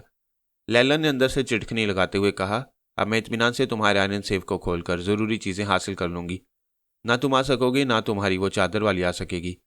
लैला की बच्ची ने मुझे परेशान कर दिया था। रात इतनी हो गई थी कि अब मुश्किल से 2 घंटे की नींद पूरी हो सकती थी, बशर्ते के सोने का मौका मिलता। उधर देखते ही देखते सुबह हो जाती। मैंने उसे झांसा देने के लिए कहका लगाया, फिर कहा, तुम मुझे अहमक समझती हो? अहमक लड़की, तुम्हारे यहाँ से जाने के बाद ही मैंने तमाम ज़रूरी चीज़ें वहाँ से हटा दी हैं। अब वैसी जगह है जहाँ तुम कभी नहीं पहुँच सकोगी। वैसे आयरन सेफ का लॉक तुम खोल सकती हो, देखकर इत्मीनान कर सकती हो। मैं बाहर इंतज़ार कर रहा हूँ, इत्मीनान हो जाए तो दरवाज़ा खोल देना। इसके साथ ही दरवाज़ा खुल गया। वो मायूस नजर आ रही थी। मैंने अंदर आकर दरवाजे को एक झटके से बंद करते हुए कहा, बहुत चालाक बनती हो। मुझे इतना मौका ही नहीं मिला कि मैं आयरन सेफ से अपनी ज़रूरी चीज़ें हटाकर कहीं ले जाता। वो तो मैंने झांसा दिया था। वो गुर्राकर मेरी तरफ बढ़ी। मैंने एक तरफ हटते हुए कहा, इसे कहते हैं खसियानी बिल्ली खंबा नोचे। अब शराफत से बैठ जाओ और मुझे बताओ, आज रात सोने का इरादा है या नहीं? अगर नहीं है तो किसी दूसरे कमरे में जाकर बैठो, मुझे तो खुदा के लिए सोने दो। बिस्तर की हालत बता रही है कि तुम सो नहीं रहे थे, अब तक जाग रहे थे। बोलो, क्या कर रहे थे? तुम बड़ी बूढ़ियों की तरह सवालात ना करो। मैं खूब समझती हूँ तुम ख्याल ख्वानी कर रहे थे। तुम फरहाद हो। क्या रात को जो भी जागता रहेगा वो फरहाद होगा? क्रिस्टोफर मिकी की हज़ारों मसरूफियात हैं, उसे कई कई रातें जागना पड़ती हैं। मैंने उसके मुतल्लिक तमाम मालूमात हासिल की हैं। अब उसका रोल अदा कर रहा हूँ तो खुद पता चल रहा है। जब तक रात को देर तक जागकर काम नहीं करता रहूँगा, खुद को पूरी तरह क्रिस्टोफर मिकी साबित नहीं कर सकूँगा। वह टहलने के अंदाज में कमरे के एक तरफ जाते हुए बोली, ये तो यकीन हो गया है कि तुम मिकी नहीं कोई और हो। मैंने तुम्हें बाथरूम में बंद कर दिया था, उस चादर वाली ने तुम्हें वहां से निकाला और तुम्हारी चीज़ों की हिफाजत भी की। मुझे यहाँ से कुछ ले जाने का मौका नहीं दिया। दूसरी बार उसने फ़ोन के जरिए धमकी दी कि मैं तुम्हारे करीब ना देखी जाऊँ। इससे पता चला कि यहाँ मुजाहिदीन तुम्हारी हमायत में हैं और तुम वाकई मुसलमान हो। मुजाहिदीन में हर दिल अजीज़ हो और सबसे ज़्यादा उस चादर वाली के दिल में अजीज़ हो। मैंने एक सर्द आह भरते हुए कहा, ऐसा ना कहो, मैं तो तुम्हारे दिल में जगह बनाना चाहता हूँ। खबरदार, मुझसे ज़्यादा फ्री होने की कोशिश ना करना। उल्टा चोर कोतवाल को डांटे। तुम मेरे बंगले में आई हो, मेरी ख्वाबगाह में घुस आई हो, खुद फ्री हो रही हो और मुझे फ्री होने का इल्ज़ाम दे रही हो। तुम बकवास करोगे या कोई काम की बात करोगे? अच्छा, तो तुम काम की बातें करने आई हो? हाँ, मैं मुजाहिदीन से मिलना चाहती हूँ। वह तुम्हारी बोटी बोटी करके तेल पार्सल कर देंगे। सारा आइज़िक इसराइली हुकूमत की एक अहम सुराग रसां। और वह मुजाहिदीन से मिले तो इसका अंजाम और क्या हो सकता है? मैं उनसे मिलने के बाद उनकी गलत फहमी दूर करूंगी। वो किस नौयत की गलत फहमी है? क्या तुम कहना चाहती हो कि यहूदी नहीं हो, या कहना चाहती हो कि यहूदियों की तरफ से सुराग रसानी नहीं करती हो? तुम्हारी किस बात पर यकीन किया जाएगा? मैं यकीन दिलाने की कोशिश करूंगी। फजूल है। मुजाहिदीन की हमायत हासिल करने के बाद ऐसे सबूत फराहम करो जिन्हें देखने समझने के बाद वह तुम पर एतमाद कर सकें। वह थके हुए अंदाज में सोफे पर बैठ गई, मुझे घूर कर देखने लगी। मैंने पूछा, अब क्या हुआ? मैं फरहाद के मुतल्लिक सोच रही हूँ। जब भी तुम फरहाद के मुतल्लिक सोचती हो या कुछ कहती हो तो मुझे ही घूरती रहती हो। क्या मैं तुम्हारे लिए फरहाद अली तैमूर बन जाऊँ? वह एक गहरी सांस लेकर बोली, मेरी असलियत को सिर्फ 2 अफराद जानते हैं। एक तो मेरी हमरा सहेली हबीबा अल खैरी है, वो तिल अबैब में है। दूसरे फरहाद अली तैमूर है, वो मेरे दिमाग में झांक कर मेरी असलियत मालूम कर चुके हैं। वो मेरी गवाही दे सकती हैं। इससे बड़ी बात और क्या हो सकती है? तुम मुजाहिदीन के पास अभी चलो, मिस्टर फरहाद को साथ ले चलो। उनकी गवाही बसर व चशम कबूल की जाएगी। वो फिर एक गहरी सांस लेकर बोली, फरहाद ही का पता नहीं है। उन्होंने कहा था बेरोत में मुलाकात होगी, लेकिन अब तक मुलाकात नहीं हो सकी। मैं समझती हूँ वो बराह रास्त मुझसे मिलना नहीं चाहती। ऐसा क्यों सोचती हो? तुम बला की हसीन हो। और फरहाद के मुतल्लिक सुना है वो बला का हुस्न परस्त है, बकवास है। लोग उनके मुतल्लिक गलत अफवाहें उड़ाती हैं। वो मेरे करीब रह चुकी हैं, मेरे यहाँ मेहमान रह चुकी हैं। मैंने उनमें कोई छिछोरापन नहीं देखा, कोई हुस्न परस्ती नहीं देखी। तुम फरहाद अली तैमूर के इस कदर करीब रह चुकी हो तो फिर सारा जिक्र नहीं हो, कोई और हो। मेरे सितारों ने सही बताया था, तुम दोहरी जिंदगी गुजार रही हो। हाँ, जब तुमने मुझे ये बताया तो मैं चौंक गई थी। मेरी हकीकत खुलने वाली थी। मैं दोहरी जिंदगी गुजार रही हूँ। जाहिर में कुछ हूँ, बातन में कुछ। वो बातन वाला कुछ मुझे बता दो। मैं मुजाहिदीन के सामने खुद को जाहिर करूंगी। अच्छी बात है। मैं सोचता हूँ किस तरह तुम्हें मुजाहिदों के दरमियान पहुंचाऊं। क्या अभी तुम मुझे कावा पिलाना पसंद करोगी? किचन में तमाम सामान मौजूद है। उसने मुझ पर एक नज़र डाली। उसकी सोच कह रही थी कि वो बार बार मुझे फरहाद अली तैमूर समझकर शुबे की नज़रों से देखती है, फिर मायूस हो जाती है। वो वहां से उठकर किचन की तरफ चली गई। उसके जाते ही मैंने सज्जाद के दिमाग में छलांग लगाई। मैं बहुत देर से उसके पास पहुंचना चाहता था, लेकिन कोई ना कोई रुकावट पैदा हो जाती थी। मैंने लैला को कावा तैयार करने के बहाने किचन में भेज दिया था, ताकि थोड़ी देर में सज्जाद की खैरियत तो मालूम करूं। पिछली बार जब मैं उसके पास पहुंचा तो वो गहरी नींद में था। मैंने उसे बखैरियत देखकर मुतमईन होकर दूसरी तरफ तवज्जो दी। अब जो उसके दिमाग को टटोल कर देखा तो पता चला वो तनवीमी नींद सो रहा है। इसका मतलब यह हुआ कि उस पर तनवीमी अमल किया गया था और अमल के बाद उसे तनवीमी नींद सुला दिया गया है। मैं उसके दिमाग के तह खाने में उतरकर आहिस्ता आहिस्ता मालूमात हासिल करने लगा। उसका ख्वाबीदा दिमाग मुझे बताने लगा कि किस तरह अमल किया गया था और उसे ट्रांस में लाने के बाद किस तरह के सवालात किए गए थे और उसने क्या जवाब दिए। सज्जाद को एक आरामदेह बिस्तर पर चारों शाने चित लेटने के लिए कहा गया था। वो इससे पहले भी तनवीमी अमल से गुजर चुका था, लिहाजा जल्द ही ट्रांस में आ गया। अमल करने वाले ने उससे पूछा, तुम्हारा नाम क्या है? उसने जवाब दिया, फरहाद अली तैमूर। फिर उसे पूछा गया, अगर तुम्हारी डमी आला बीबी के पास भेजी जाए तो क्या वो उसे पहचान लेगी? अगर पहचान लेगी तो तुम्हारी खुफिया शनाख्त क्या है? कोई कोड वर्ड्स वगैरह हैं? कोड वर्ड्स वगैरह नहीं है, ना ही कोई खास शनाख्त है। हम एक दूसरे से गुफ्तगू के जरिए पहचाने जाते हैं। फिर आला बीबी ने उस फरहाद की गुमशुदगी का नोटिस क्यों नहीं लिया जो यहूदियों के हत्थे चढ़ गया है? मैं नहीं जानता कि आला बीबी ने उसका नोटिस क्यों नहीं लिया। क्या वो समझ गई है कि तुम अभी तक हमारी कैद में हो सकता है। तुम फरहाद अली तैमूर होते तो वो इस तरह आराम से बाबा साहब के दायरे में बैठी न रहती। हमारी जासूस बता रहे हैं उसे तुम्हारी परवाह नहीं है, वो वादी काफ जाने के लिए पर तोल रही है। क्या ये अजीब सी बात नहीं है कि तुम्हारी जैसी अहम शख्सियत को उसने फरामोश कर दिया है? मैं क्या कह सकता हूँ। वह क्यों ऐसा कर रही है मैं नहीं जानता। मैं तुम्हें हुक्म देता हूँ, तुम अपने दिमाग की गहराइयों में उतरो, और तुम दिमाग की गहराइयों में उतर रही हो। मैं कोशिश कर रहा हूँ मेरी रहनुमाई की जाए। मैं किस तरह दिमाग की गहराइयों में उतरूँ? अपने लाशऊर को अपनी भूली हुई बातों को टटोलना शुरू करो। देखो तुम्हारे अंदर ऐसी कौन सी कमी रह गई है, कौन सी खामी है जो तुम्हें फरहाद अली तैमूर की हैसियत से अहम नहीं बनाती। तुम्हारे अपने तुम्हें नज़रअंदाज कर रहे हैं। मैं सज्जाद के ख्वाबीदा दिमाग को टटोल रहा था और वो बता रहा था कि किस तरह तनवीमी अमल के जरिए उसके दिमाग को कुरीदा गया। इस कदर कुरीदा गया कि इस अमल ने हैरत अंगेज इंकशाफ किया। उसे बताया कि वह फरहाद नहीं सज्जाद है। तनवीमी अमल के दौरान इतनी गहरी खामोशी, तन्हाई और यकसुई होती है कि आमिल अपने मामूल को उसके लाशऊर और तलतल शऊर में पहुंचाकर वहां से दूर की कौड़ी ले आता है। यही सज्जाद के साथ हुआ। मैंने उसे जिस तरह फरहाद अली तैमूर बनाए रखा था वो बात जाहिर होने लगी। उसे याद आने लगा था कि किस तरह वो एक बार यहूदियों की कैद में रहकर बिस्तर पर पहुंचकर सो गया था। फिर इसके बाद उसे होश नहीं रहा कि सज्जाद अली तैमूर कहाँ चला गया। अब तक वह फरहाद बना हुआ था। यकीनन तनवीमी अमल के जरिए उसे फरहाद बनाया गया था। ब्लैक शैडो अब तक बहुत ही ज़हीन, चालाक और बर वक्त इक़दामात करने वाला पुरस्रार शख्स साबित होता रहा था। उसने आला बीबी की ज़रा सी अदम तवज्जो से बहुत दूर तक समझ लिया था। चूंकि वह डमी फरहाद तैयार कर रहा था, इसलिए इस पहलू पर तवज्जो गई और उसने किसी तनवीमी अमल करने वाले की खिदमत हासिल कर ली। इस तनवीमी अमल का नतीजा अब सामने आ रहा था। सज्जाद बहरहाल सज्जाद था और अब अपनी असलियत की तरफ लौट आया था। यूं ब्लैक शैडो मेरे एक बहुत बड़े राज तक पहुंच गया था। मैंने अब तक यहूदियों और सारी दुनिया की खतरनाक तंजीमों को इस फरेब में मुब्तला रखा कि जो सज्जाद उनकी नज़रों में है वही फरहाद है। अब ब्लैक शैडो के जरिए बहुत बड़ा इंकिशाफ होने वाला था। यहूदियों ने जिस फरहाद को गिरफ्तार किया था उसे लोहे के पिंजरे में पेश किया था, स्टेज पर लाकर तमाशा दिखाया था और दो बड़ी खतरनाक तंजीमों के सरबराहों ने उसकी मौत के परवाने पर दस्तखत किए थे और कितने ही ममालिक ने उसकी मौत का तमाशा देखना चाहा था। वो सब मेरी तरफ से दहल जाएंगे। इस बात का यकीन हो जाएगा कि असल फरहाद ना पहले कभी गिरफ्त में आया, ना आज किसी की गिरफ्त में है। वो कहीं रूपोश है और एक जगह बैठा ये सारे तमाशे कर रहा है। अगरचे इस इंकिशाफ के बाद मेरा कुछ ज़्यादा नुकसान न होता, ताहम मैं अपने तमाम दुश्मनों को अब तक खुशफहमी में मुब्तला रखे हुए था। वो खेल ख़त्म हो जाता। लुत्फ इसी में था कि वो हमेशा खुशफहमी में मुब्तला रहते और मैं उनकी दोगली बातों और दोगली हरकतों को समझता रहता। अब मैं सोच रहा था क्या करूं, किस तरह ब्लैक शैडो को इस अहम इंकशाफ से रोक दूं। कम वक्त वो क्या था, कुछ समझ में नहीं आ रहा था।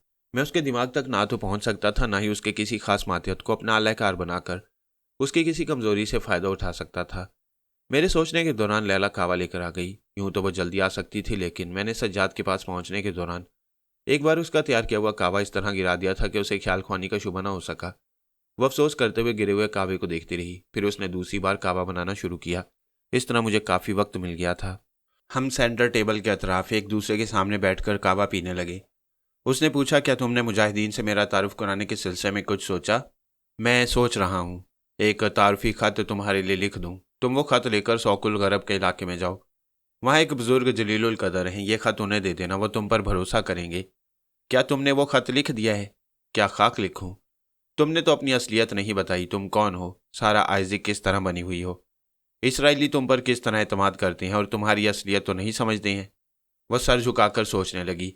मुझे अपना असली नाम बताए या ना बताए। फिर उसने सोचा, असली नाम बताना क्या ज़रूरी है? मैं लैला सानी को जिस कदर राज में रखूं बेहतर है। सिर्फ हबीबा और फरहाद को मालूम होना चाहिए, तीसरा शख्स ना समझ सके। वो सर उठाकर बोली, मेरी असलियत ख्वाह कुछ हो तो मुझ पर एतमाद करने लगे हो। इतना लिख दो कि मैं काबिल एतमाद हूँ और मुजाहिदीन भी मुझ पर भरोसा कर सकती हैं। मैं उसकी बात का जवाब देना चाहता था, मगर चुप हो गया। उसी वक्त एक धड़ाके से मेरे बेडरूम का दरवाज़ा खुला। किसी ने जोर की लात मारी थी। दो जवान नजर आए। वो खुले हुए दरवाजे पर स्ट्रेन गन लिए खड़े हुए थे। एक ने लैला को निशाने पर रखते हुए कहा, यू डर्टी डिटेक्टिव सारा आइजिक, तुम समझती हो हमें धोखा देकर होटल से आओगी और हम तुम्हारा ताकुब नहीं करेंगे।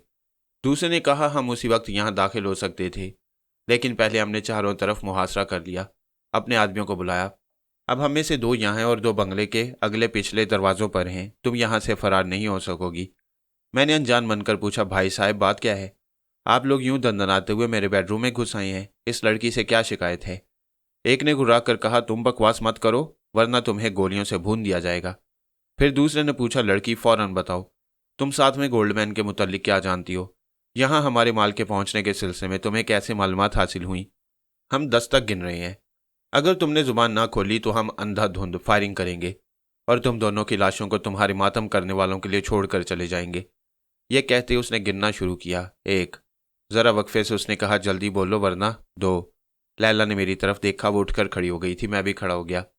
मैं समझ रहा था वो उन पर हमला करने के लिए पर तोल रही है और यह निहायत ही खतरनाक इकदाम होता।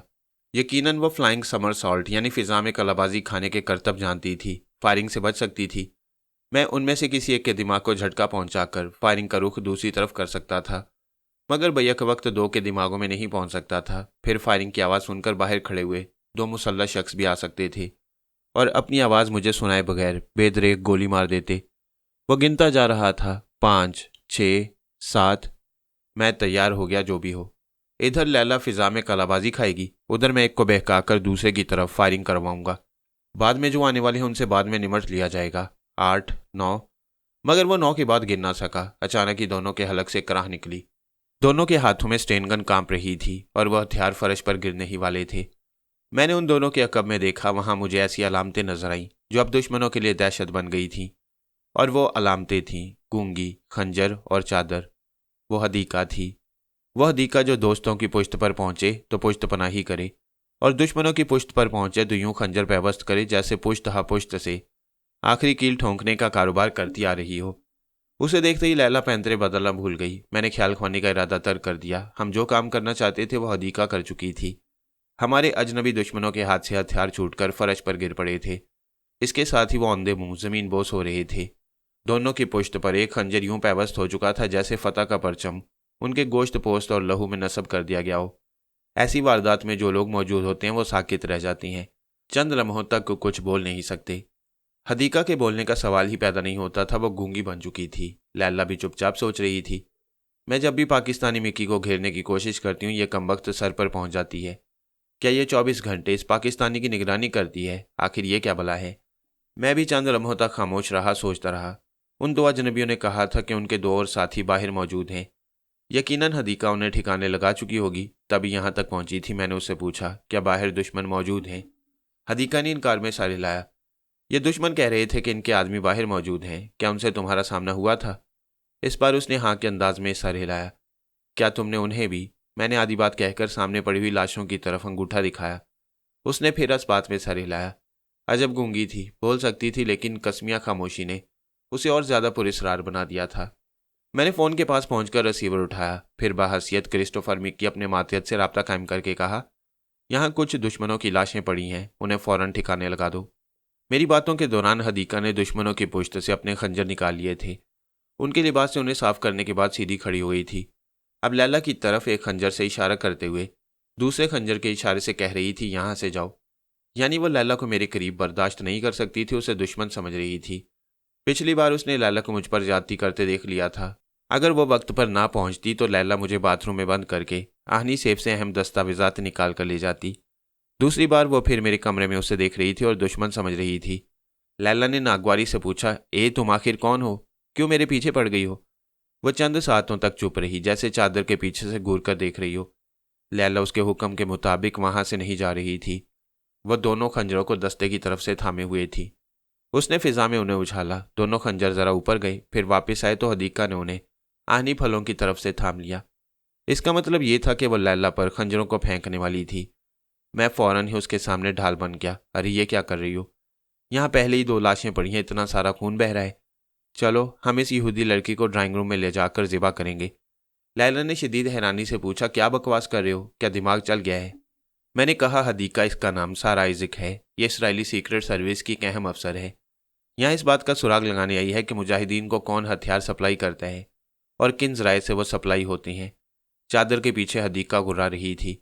फिर वो पैंतरा बदलते हुए एक तरफ यूं चलने लगी जैसे शेरनी दूर से दायरा बनाते हुए अपने शिकार पर झपटने के लिए आ रही हो।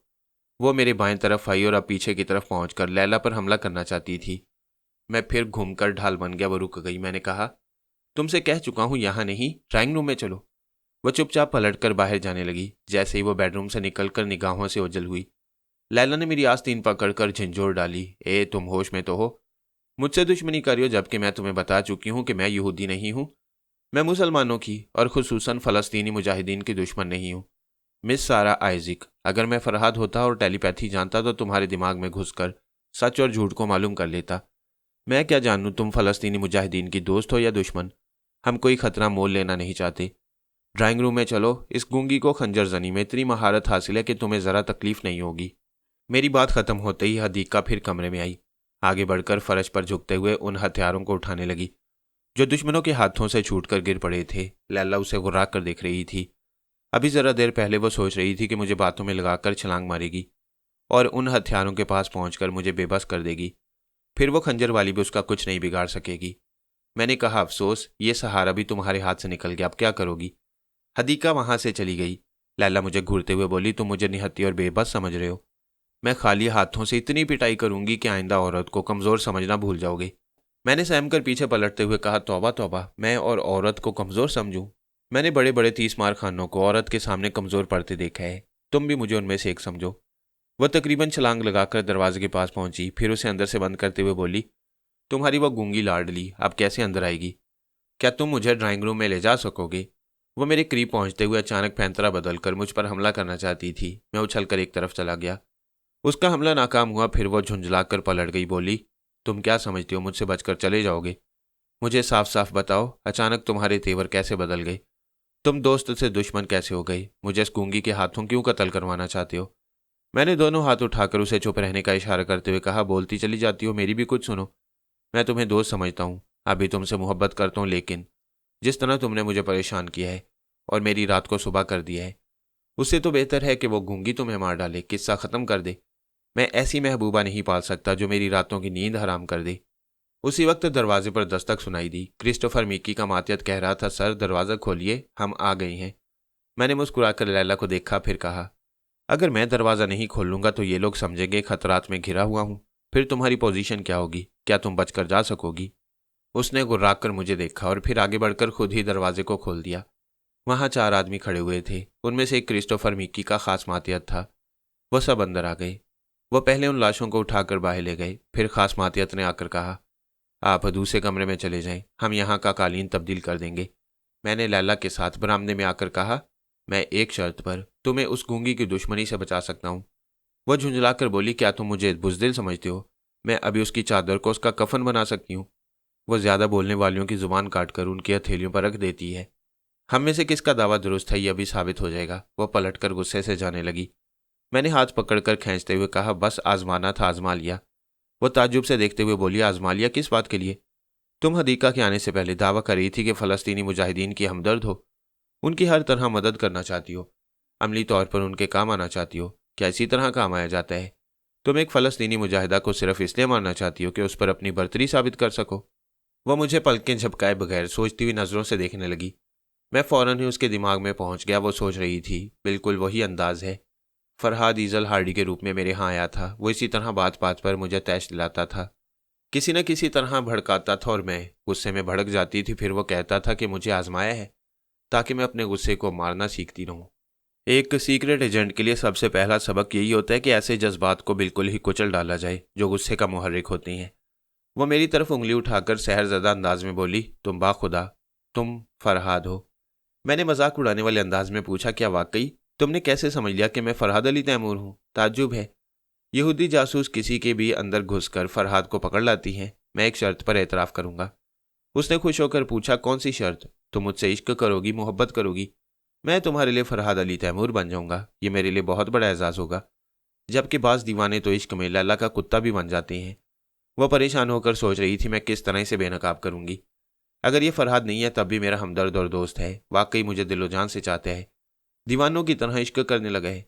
मुझे अपनी असलियत इससे नहीं छुपाना चाहिए। शायद अपनी असलियत बताने पर यह मुझ पर ज़्यादा एतमाद करने लगे। मैंने पूछा, क्या सोच रही हो? क्या अभी तक तुम्हारे दिमाग में फरहाद अली तैमूर एक कीड़े की तरह कुलबुला रहा है? क्या उसका अंदाजे गुफ्तगू, उसकी चाल ढाल, उसका रख रखाव मेरी तरह है? आखिर किस बात पर शुबा कर रही हो? मैं बहस नहीं करना चाहती। अगर तुम अपनी असलियत ना छुपाओ तो मैं अभी तुम्हें अपना असली नाम बताऊं। जब तुम सुनोगे तो हैरान रह जाओगे। तुम इससे पहले भी मुझ में ये तजस्सुस पैदा कर चुकी हो। मेरा इल्म यह बताता है कि तुम दोहरी शख्सियत की मालिक हो। अंदर से कुछ और बाहर से कुछ। तुम्हारे साथ तुम्हारी हमजाद चल रही है। उस हमजाद की हकीकत क्या है ये तुम ही बता सकती हो, लिहाजा बता ही दो। वह चंद लम्हों तक मुझे देखती रही, फिर गहरी संजीदगी से सख्त लहजे में बोली, मैं दोस्त बनकर अपने बारे में बता रही हूँ। तुमने जवाबन दोस्ती का सबूत ना दिया तो मैं तुम्हें जिंदा नहीं छोड़ूंगी। मैं दोस्तों की कदर करता हूँ और तुम्हारे लिए तो जान दे सकता हूँ। तुमने अपनी हकीकत बयान कर दी तो मैं तुम्हें बताऊंगा कि किस तरह पाकिस्तान से आया हूँ और क्या करना चाहता हूँ। मेरा नाम और मेरी हिस्ट्री क्या है। ये बात है तो सुनो, मैं असल में सारा आइजिक नहीं हूँ। मेरा असली नाम। वो नाम ना बता सकी। मैंने उसके दिमाग को गड़बड़ा दिया। वो बोली, मेरा नाम सारा आइजिक है। मैंने ताज्जुब से पूछा, एक बार कहती हो तुम्हारा नाम सारा आइजिक नहीं है, फिर कहती हो नाम सारा आइजिक है। वो परेशान हो गई, अपने सर को थाम कर सोच रही थी। अभी उसके दिमाग में कैसी गड़बड़ हुई थी। वो अपना असली नाम क्यों ना बता सकी। उसने हिचकिचाते हुए मेरी तरफ देखा, फिर जबरन मुस्कुराते हुए बोली, दरअसल मेरा असली नाम। वह फिर गड़बड़ा कर बोली, कह जो दिया, मेरा नाम सारा आइजिक है। मैंने ताज्जुब से पूछा, क्या तुम्हारे दिमाग का कोई पुर्जा ढीला हो गया है? भाई, अपनी असलियत नहीं बताना चाहती तो मेरा वक्त क्यों ज़ाया कर रही हो? उधर वो मेरी बात नहीं सुन रही थी। तेजी से दिमाग सोच रहा था, मेरे अंदर फरहाद अली तैमूर हैं, मेरे अंदर फरहाद साहिब बोल रही हैं। शायद मुझे अपनी असलियत बताने से रोक रही हैं, इसीलिए मेरे दिमाग में गड़बड़ पैदा हो रही है। मैं 2 बार कह चुकी हूँ, फिर भी अपने अंदर छुपी हुई लैला को जाहिर ना कर सकी। शायद फरहाद चाहते हैं कि मुझे कोई ना जान सके। वह चुप होकर सुनने की कोशिश करने लगी, जैसे अब तब में फरहाद बोलने ही वाला हो। मैंने उसकी अपनी सोच में कहा, शायद फरहाद ने ही मुझे रोका हो। अगर बराह रास्त रोकना होता तो वो मुझे मुखातिब करते, साफ तौर से कह देते, लैला खुद को जाहिर ना करो, तुम्हारा राज सिर्फ मैं जानता हूँ, कोई और ना जान सके। हाँ, फरहाद ऐसा कह सकता था, लेकिन उसने ऐसा नहीं कहा, सिर्फ कहने से रोक रहा है। लैला की अपनी सोच ने कहा, अगर वह मुझे बिलवास्ता रोक रही हैं तो इसकी तस्दीक होनी चाहिए। मैं फिर एक बार आजमा कर देखती हूँ, वह मेरे दिमाग में मौजूद होंगे तो मुझे असलियत बताने से रोकेंगे। ये सोचते उसने खंखार कर गला साफ करते हुए कहा, मिस्टर पाकिस्तानी मिकी, दरअसल मेरा नाम। वह सचमुच अपना नाम बताना चाहती थी ताकि मैं उसे रोक सकूं और मैंने रोक दिया। बात बदल दी। अब उसने फिक्रा यूं अदा किया, मिस्टर पाकिस्तानी मिकी, दरअसल मेरा नाम जो कुछ भी हो, तुमसे क्या, तुम क्यों मेरे मुतल्लिक मालूम करना चाहते हो? अगर दोस्त हो तो दोस्त ही बनकर हो। ये कहते ही वो चुप हो गई। दोनों हाथों से सर को थामकर खुशी से सोचने लगी, वो मौजूद हैं। हाँ, फरहाद मौजूद हैं, मुझे गलती करने से रोक रही हैं। वो अपनी खुशी में मगन थी। पहले उसने दोनों हाथों से सर को थाम लिया, अब उसका हाथ बेख्तियार अपने दिल पर आ गया था। चेहरा खुशी से खिल रहा था। वह मुस्कुराहट को छुपाना चाहती थी, तब भी ना छुपा पाई। मैं उसके ज़रा करीब झुककर उसे शदीद हैरानी से देखने लगा। उसने चौंक कर मुझे देखा, फिर एक कदम पीछे हट गई। पीछे इसलिए हट गई कि अब मैं फरहाद नहीं था, वो तो उसके दिमाग में मौजूद था। फिर वो मेरे करीब कैसे आती? ज़रा और पीछे हटकर बोली, मैंने ख्वामखा तुम्हारे साथ वक्त ज़ाया किया, रात भर सो न सकी। मैंने खुश होकर पूछा, इसका मतलब ये है तुम मेरा पीछा छोड़ रही हो? मेरी जूती तुम्हारा पीछा करेगी, मैं तो जा रही हूँ अपने होटल में सोने के लिए। तुम कह रही थी दुश्मन पीछे पड़े हुए हैं, होटल में तुम महफूज नहीं रह सकोगी। वो जाते जाते रुक गई, पलटकर बड़े फखर से बोली, मेरे अंदर वो मौजूद है जो आने वाले तूफान की सही इतला देता है। अगर कोई गलती करना चाहूँ तो मुझे बर वक्त रोक देता है, फिर मुझे दुश्मनों का क्या डर। वह एक अदाए नाज से घूम कर चली गई। मैंने इत्मीनान की गहरी सांस ली। वाकई खूबसूरत बला थी। जब से बेरौत में मिली थी मुझे आराम से बैठने का मौका नहीं दिया था। कितनी बार मेरे बेडरूम पर छापे मारे थे, मुझे सोने तक नहीं दिया। अब दिन निकल आया था, थोड़ी सी नींद पूरी करना चाहता था। उससे पहले हदीका से भी 2 बातें करनी थी। वो ड्राइंग रूम में मेरा इंतजार कर रही थी। उसके पास जाने से पहले मैंने लैला के दिमाग में एहतियातन झांक कर देखा।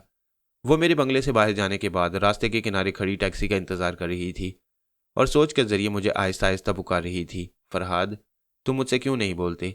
आखिर करीब रहकर दूर रहने में क्या मसलियत है? मैं अक्सर सोचती रहती हूँ तो एक ही जवाब मिलता है, तुमने कहा था मुझे आजमाइशों से गुजार रहे हो। मुझे सीक्रेट एजेंट की हैसियत से अमली मैदान में कुंदन बनाने के लिए मुख्तलिफ तरीक़ों से आजमा रहे हो। मुझे ये आजमाइश मंजूर है। आज मैं बहुत खुश हूँ। तुमने बराह रास्त ना सही बिलवास्ता मुझे एक बड़ी गलती से बचा लिया। आज ये सबक हासिल हुआ कि अपना राज अपने साय को कभी नहीं बताना चाहिए। आइंदा मैं लैला का नाम जुबान पर नहीं लाऊंगी। अचानक उसने हाथ उठाकर गुजरती हुई टैक्सी को रुकने का इशारा किया। वो रुक गई। जब वो आगे बढ़कर टैक्सी में बैठने लगी तो मैं उसके दिमाग से निकल आया। बरामदे से गुजरता हुआ ड्राइंग रूम में पहुंच गया। हदीका सोफे पर बैठी हुई थी। मुझे देखते ही उठकर खड़ी हो गई। मैंने उसके करीब जाते हुए पूछा, क्या तुम दिन को या रात को आराम नहीं करती हो? क्या तुम तमाम रात बंगले के बाहर मेरी हिफाजत के लिए पहरा दे रही थी? चादर में छुपा हुआ सर झुक गया। उसने इनकार में सर हिला दिया। मैंने कहा, तुम झूठ बोल रही हो। आखिरी शब अचानक ही मुझे दुश्मनों से बचाने के लिए पहुंच गई। किस तरह पहुंच गई? क्या तुम्हें इत्तला थी कि दुश्मन मुझ पर हमला करने वाले हैं? हरगिज़ नहीं, तुम पहले से यहाँ मौजूद थी। आखिर मेरी खातिर इतनी तकलीफें क्यों बर्दाश्त कर रही हो? उसने जवाबन दोनों हाथों को अपने सीने पर बांध लिया, सर को झुका लिया। गूंगी अदाओं से कह रही थी, मैं तुम्हारी कनीज हूं। मैंने अपनी जिंदगी तुम्हारे लिए वक्फ कर दी है। मैंने उसके सीने पर रखे हुए हाथों को देखा। एक हाथ में तय किया हुआ कागज दबा हुआ था। यकीनन वो तहरीर के जरिए अपनी कोई बात कहना चाहती थी। मैंने पूछा, क्या ये मेरे लिए है? उसने खामोशी से वो कागज मेरी तरफ बढ़ा दिया। मैंने उसे खोलकर पढ़ना शुरू किया। उसने लिखा था, मेरे मोहसिन, तुमने मशवरा दिया था मैं किसी बड़े आलम दीन से कसम खाने और कसम तोड़ने का मसला दरियाफ्त करूं। मैंने मालूम किया है, एक बुजुर्ग आलम दीन ने फरमाया है, हमारे मजहब में चंद पहलुओं से कसम खाना जायज़ नहीं है। मसलन अगर हम कसम खा लें कि गंदम नहीं खाएंगे या कोई फल नहीं खाएंगे, तो इसका मतलब यह हुआ कि अल्लाह ताला की दी हुई नेमतों से इनकार कर रही हैं और उससे हमेशा के लिए हाथ उठा रही हैं। अलबत्ता नेक मकासद के लिए कसम खाई जा सकती है। मसलन हम फ़लस्तीनी बाशिंदे अपनी ज़मीन से, अपने घरों से बेदखल हो गए हैं। इन हालात में हम कसम खा सकते हैं कि जब तक अपने हकूक़ हासिल नहीं करेंगे उस वक्त तक बेसरो सामानी के आलम में कैंपों में रहा करेंगे। मैंने जो कसम खाई है वो जायज़ नहीं है, क्योंकि अल्लाह ताला ने हमें आवाज़ दी है, गोवियाई का सलीका दिया है। अगर हम इससे इनकार करें और गूंगे बन जाएं तो खुदावंद करीम की अता से इनकार करेंगे, ये कुफर होगा। मैंने दूसरी कसम ये खाई कि अपना मुंह किसी को नहीं दिखाऊंगी, इसलिए चादर में छुपी रहती हूँ। बेशक मुसलमान औरत को पर्दा करना चाहिए, लेकिन यह पर्दा दुश्मनों के लिए शिनाख्त का सबब बन जाए, फ़लस्तीन की आज़ादी में रुकावट बने और अपने मुजाहिदीन भाइयों को उस पर्दे से नुकसान पहुंचने का एहतमाल हो तो पर्दे से बाहर आ जाना चाहिए, सिर्फ आंख का पर्दा रखना चाहिए। मैं हदीका की वो तहरीर पढ़ते पढ़ते रुक गया, सर उठाकर उसे देखने लगा। जब सारी बातें तय हो चुकी थी, एक आलम दीन ने सब कुछ समझा दिया था, तो फिर वो चादर में क्यों छुपी हुई थी? वो बेजुबान क्यों बनी हुई थी? मैं उससे ये पूछना चाहता था, फिर ख्याल आया अभी तो ये तहरीर अधूरी है, आगे बहुत कुछ लिखा हुआ है, पहले इसे पढ़ लेना चाहिए। लिहाजा मैं फिर पढ़ने लगा। आगे लिखा हुआ था, मैं पसो पेश में हूँ, बड़ी उलझन में गिरफ्तार हूँ। कभी सोचती हूँ मुझे कसम तोड़ देना चाहिए, कभी दिल कहता है मैंने महबूब के हवाले से कसम खाई है, लिहाजा उसे टूटना नहीं चाहिए। उल्मा दीन की रहनुमाई सारंखों पर हमें उनके बताए हुए रास्तों पर चलना चाहिए, लेकिन क्या करूं, दिल नहीं मानता। इंसान मजहब से ज़रा हटकर दिल से और अकीदे से भी बहुत कुछ कर गुजरता है। इंसानी अकीदे पत्थर की लकीर होती हैं। जब कोई गहरे अकीदे के ज़रिए असर एक फ़ैसला कर लेता है तो फिर वो फ़ैसला कभी नहीं बदलता। यही मेरी हालत है। मैं हालात से मजबूर होकर फ़ैसला बदलना चाहती हूँ, फिर बदलते बदलते रह जाती हूँ। अभी मैं किसी नतीजे पर नहीं पहुंच सकी। मुझे बताओ मैं क्या करूं? किस तरह इस उलझन से निकलूं? मेरा इस दुनिया में कोई नहीं है। एक महबूब था, वो भी नहीं रहा। जब उसके साथ मैं किसी मुहिम पर निकलती तो जैसे सारी दुनिया मेरे साथ होती थी। आज मैं तन्हा हूं, लेकिन खुदा की कसम जब तुम्हारी तरफ आती हूं तो यूं लगता है जैसे सारी दुनिया फिर मेरे साथ हो गई है। इसलिए अब मैं कैंप की तरफ नहीं जाती, शहर में ही वक्त गुजारती हूँ।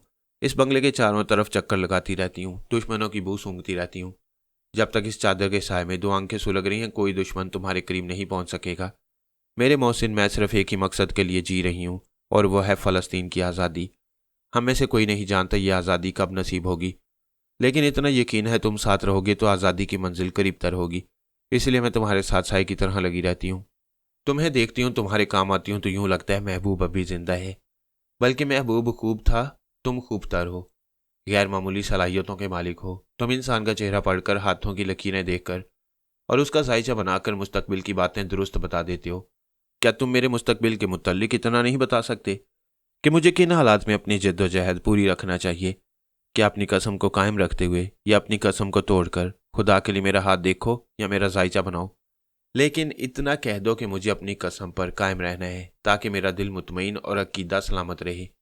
मैंने वो तहरीर पढ़ने के बाद उसकी जानिब देखा। उसने अपना बायां हाथ मेरी जानिब बढ़ा दिया, अपनी हथेली फैला दी। वो अपनी खामोश अदाओं से हाथ की लकीरें पढ़ने को कह रही थी।